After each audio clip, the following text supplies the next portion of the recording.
Bakit kailangan mo ng tsismosang kapitbahay? Salot sa lipunan. Alam mo ba na sila ang unexpected blessing mo sa buhay? Meron silang tatlong katangian na magbe-bless sa'yo. Una, kapag may kahina-hinalang gumagala sa lugar nyo, malamang alam na nila bago pa mangyari yung masama. Pangalawa, meron kang real-time update. Pag may ayuda, sino unang nakakaalam? Di ba sila Marites? Hindi mo na nga kailangan mag-Facebook eh.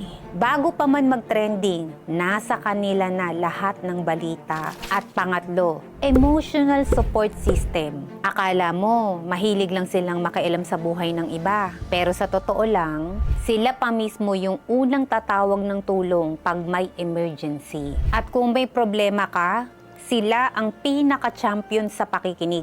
Walang makakalampas na detalye. Di ba habang nagkukwento ka, ramdam na ramdam mo yung pangunawa at suporta. Uy, talaga ba? Nakakaawa ka naman. Anong sinabi ni pare? Ang mga tsismosa, hindi sila nilalayuan, kung di kinakaibigan. Malay mo, baka sila rin ang magsalba sa'yo balang araw.